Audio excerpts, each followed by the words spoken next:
तो आइए अब चलते हैं जो तीसरा छंद है कवितावली का उस पर। तुलसीदास लिखते हैं, पुरते निकसी रघुवीर बधु, धरि धीर दये मग में डगदुए, झलकी भरी भाल कनी जल की, पूट सुखी गए मधुराधर वे। फिर बुझती है चलनी अब केत की, पर्ण कुटी करिहों कित हुए, तियकी लखी आतुरता, पियकी अखियां अति चारु चली जल चुए। तो इस छंद में जो कठिन शब्द आए हुए हैं उसको भी आप लोग यहाँ देखें।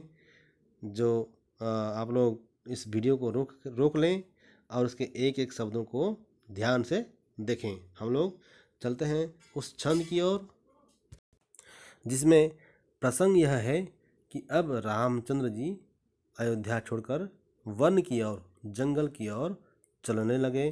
तब उनके साथ उनके भाई लक्ष्मण और पत्नी सीता भी उनके साथ गए। हुआ ये कि जैसे ही श्री राम माता जानकी के साथ नगर से बाहर आकर के रास्ते में 2 कदम ही चले थे, तभी उनके ललाट पर पसीने के 2 बूंद झलकने लगती है। और इसी बात को यहाँ लिखा गया है, पुरते निकसी रघुवीर बधु। रघुवीर जी की वधु मतलब सीता जैसे ही पूर्वते मतलब शहर से निकले, पुरते निकसी शहर से, अयोध्या नगरी से जैसे ही आगे बढ़ती है कौन? सीता, धरी धीर दये मग में डगदुए।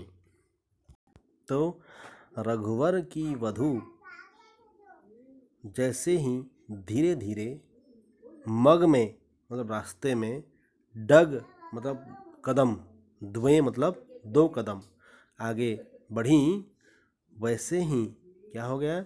झलकी भरी भाल कनी जल की।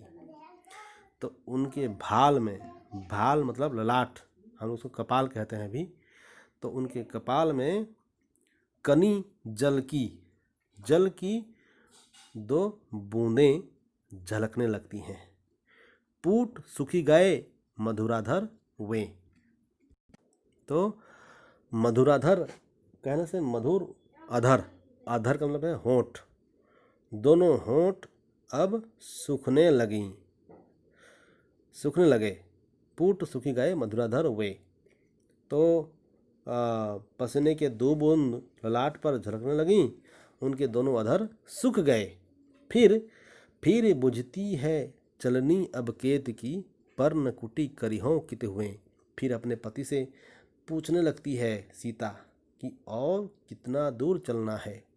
फिर बुझती है मतलब पूछने लगती है कि अब और चलनी अब केत की मतलब और कितना दूर चलना है। पर्ण कुटी करिहों कित हुए।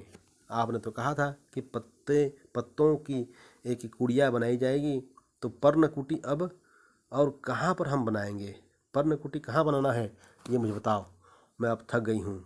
सीता है ना, बहुत ही कोमलांगी थी और उसे अपने ससुराल में भी कुछ काम नहीं करवाया जाता था, क्योंकि वह एक रानी थी। रानी की जैसी राजकुमारी तो थी ही उसके पहले, शादी के पहले, और शादी के बाद भी वह रानी बन गई। इसलिए उसका कुछ उतना ज़्यादा काम था नहीं। वह कोमलांगी थी, उसके अंग कोमल थे, और जैसे ही धूप में वह नगर से बाहर वन गमन या जंगल में जाने को अपने पति के साथ चाहती है और चलती है, तभी उसके ललाट पर पसीने के 2 बूंद दिखने लगती हैं और वह थक जाती है। तो उसके आगे लिखते हैं, तियकी लखी आतुरता, पियकी अखियां अति चारु जली जल चुए। तो सीता जी की तियकी मतलब अपनी स्त्री की, लखी मतलब देखकर, आतुरता मतलब आतुरता या जो दुख। तो सीता जी की ऐसी आतुरता देखकर श्री राम जी की आंखों से जल बहने लगी।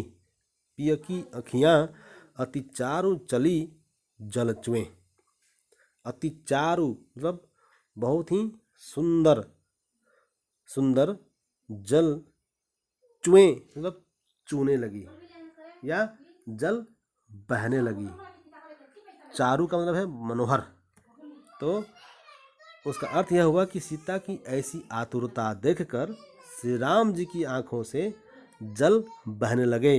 वे सुकुमारी पत्नी की तकलीफ देखकर दुखी हो गए। अब उन्हें बहुत दुख लगा कि यह सीता मेरे बहुत मनाने पर भी नहीं मानी और मेरे साथ चली आई है। अब इसका क्या किया जाए, यह तो मेरे साथ चल पाएगी भी या नहीं, यह उनके मन में द्वंद्व आ बैठा। और यही उसका अर्थ हुआ कि सीता जी की यहाँ पर मुख्य जो बिंदु है वह सीता जी की जो पसीने की 2 बूंद झलकने लगती हैं और आतुरता से वह पूछने लगती है कि और कहाँ तक चलनी है। तो इससे क्या हमारे सामने अर्थ निकलता है कि सीता जी बहुत ही कोमलांगी थी और बहुत ही सुकुमारी थी और सुख से रहने वाली स्त्री थी। तो यही इसका अर्थ है। आप लोग इस वीडियो को बार बार रोकें और बार बार उसको सुनें, तब आपको इसका अर्थ समझ में आ जाएगा। और आशा है कि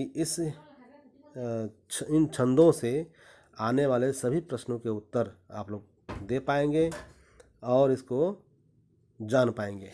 धन्यवाद।